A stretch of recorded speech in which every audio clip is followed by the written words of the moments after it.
अगर अनुभव की बात करें तो ये यात्रा मेरे जीवन में बहुत पहले शुरू हो गई थी, क्योंकि मैं हमेशा से बाहर रहा हूँ और मुझ में जमीन की एक तरह की समझ है।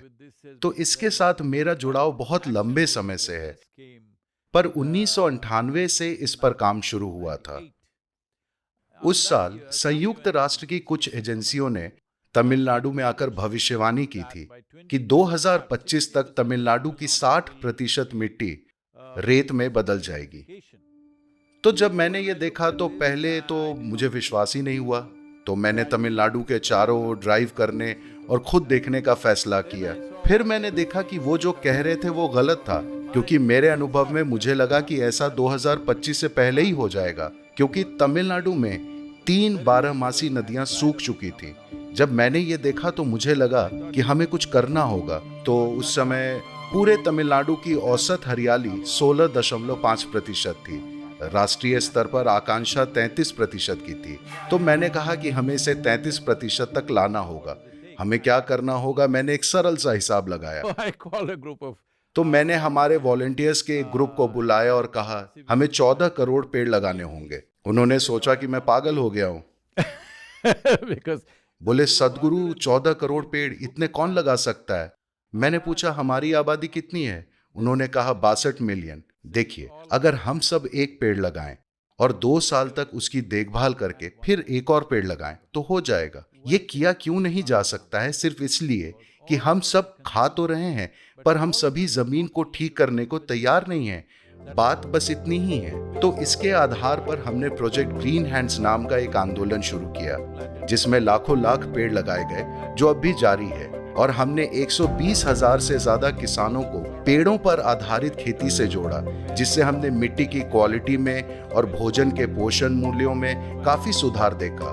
और सबसे बढ़कर किसानों के लिए ये एक आर्थिक प्रक्रिया है, क्योंकि 7 से 8 सालों में उनकी कमाई 300 से 800% के बीच बढ़ रही है। जैसा कि ईशा ने समझाया था, पिछले 15 सालों से मैं अपने खेत में पेड़ लगा रहा हूँ। अब मेरा खेत पेड़ों पर आधारित कमाई पैदा करने वाला खेत बन गया है। जब मैंने अपनी मिट्टी का टेस्ट किया था, कार्बन की मात्रा पहले 0.5 थी, अब कार्बन की मात्रा बढ़कर 1.3 हो गई है। मुझे नदी अभियान और कावेरी पुकारे अभियान के बारे में पता चला। मैंने अपनी खेती की ज़मीन में ज़्यादा कीमत वाली लकड़ी के पेड़ों की 6 अलग अलग किस्मों के लगभग 2000 पौधे लगाए। 15 से 20 सालों के समय के अंदर ये मुझे लगभग 8 से 10 करोड़ रुपए की कमाई दिला देगा। अब तो मेरा भविष्य उज्जवल है।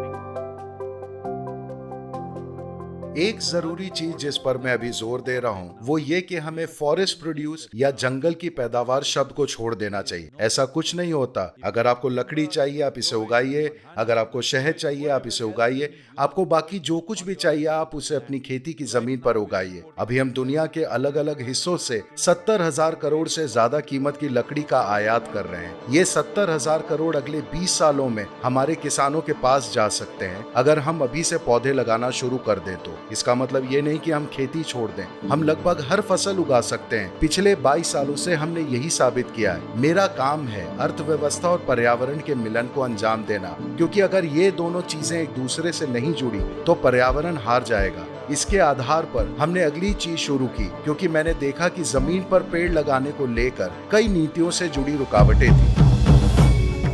ये इस तरह से किया गया। मैं 29 दिनों में कन्याकुमारी से हिमालय तक गया और मैं 16 राज्यों से गुजरा। उस समय इन 16 राज्यों में 6 अलग अलग राजनीतिक दल थे। हमें उन सभी राजनीतिक दलों से पूरी भागीदारी मिली, क्योंकि 16 करोड़ 20 लाख इस आंदोलन का समर्थन कर रहे थे। हमें समझना होगा, लोकतंत्र में सिर्फ एक ही ताकत होती है, वो है लोगों की संख्या। मैंने ये नीति दस्तावेज प्रधानमंत्री को शाम करीब 6:20 बजे दिया। अगले दिन 11 बजे से पहले, 11 बजे से ठीक पहले पीएमओ हमें फोन करता और कहता है एक विषय सेल बनाया गया है और उनको एक सॉफ्ट कॉपी चाहिए। 3.5 महीने के भीतर नीति आयोग ने सभी 28 राज्यों के लिए एक नीतिगत सिफारिश बना दिया। मैंने तो आपके प्रयासों को खुद देखा है। नदियों की निर्मलता और अविरलता को आपने जिस प्रकार से बल दिया है, समर्पण भाव से काम किया है, what you have started as नदियों को पुनर्जीवित करने की आपकी जो पहल है वो एक बहुत ही महत्वपूर्ण पहल है। हमने पहले ही डीपीआर तैयार कर लिया है 13 नदियों के लिए, और मैं हमेशा मानता हूँ कि विचार आप जैसे लोगों से आता है। आपकी ताकत है विचार, हमारी ताकत है उसे आगे बढ़ाना। हम बिल्कुल यही काम कर रहे हैं। So that is the story of Rally for Rivers. तो ये नदी अभियान की कहानी है। हम जानते थे कि हमें एक बड़े पैमाने का सैंपल करके दिखाना होगा। यही कारण है कि हमने कावेरी पुकारे अभियान शुरू किया, क्योंकि मैं कावेरी के आसपास पला बड़ा हूँ। 50 साल पहले उसमें जितना पानी हुआ करता था, आज केवल 40% रह गया है। कावेरी पुकारे एक जारी प्रक्रिया है। कर्नाटक में 9 जिले हैं जो कावेरी बेसिन को कवर करते हैं। हम इन 9 जिलों में ही काम कर रहे थे, और अगस्त सितंबर के महीने में हमारे पास हमारे स्वयं सेवकों ने भीतर जाकर लगभग 6 हफ्ते के समय में 1800 आयोजन किए, 1800 पंचायतों में। इसे देखकर अब कर्नाटक सरकार ने गए 2 हफ्ते के दौरान हमें 31 जिलों में इसे लागू करने के लिए एक आमंत्रण भेजा, यानी कर्नाटक के सभी जिले। यूएनसीसीडी कावेरी कॉलिंग की सफलता को देखते हुए अब कावेरी पुकारे को ट्रॉपिकल दुनिया में एक आदर्श परियोजना के रूप में पेश कर रही है।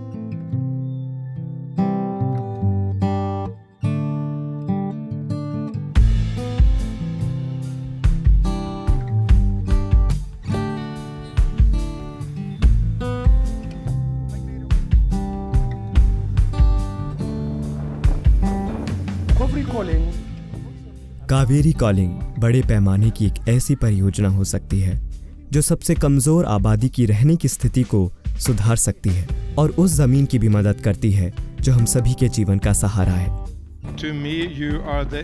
मेरे लिए आप सतत विकास लक्ष्यों के अवतार हैं, क्योंकि वैसे तो 17 लक्ष्य हैं, लेकिन वे सभी आखिर में इन 2 चीजों के बारे में हैं, लोग और यह धरती। लोगों की स्थिति सुधारना और धरती की रक्षा करना, यही आपका मिशन है। तो आपका बहुत बहुत धन्यवाद।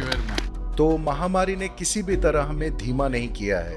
हमारे स्वयं सेवकों का समर्पण, अपने खुद के स्वास्थ्य और खुशहाली को जोखिम में डालते हुए वे बाहर निकलकर यात्राएं कर रहे हैं, चीजें कर रहे हैं।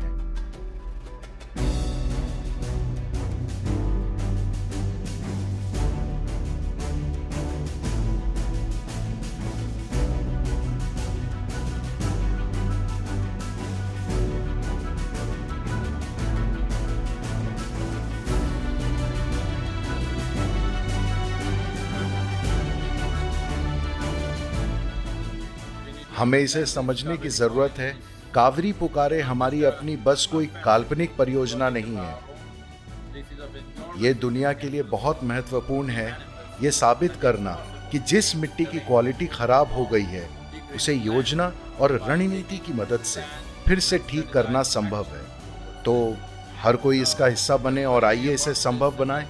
ये धरती पर हमारा समय है। हमें लोगों की एक पीढ़ी के रूप में ये दिखाना होगा कि हम पॉजिटिव चीजें कर सकते हैं।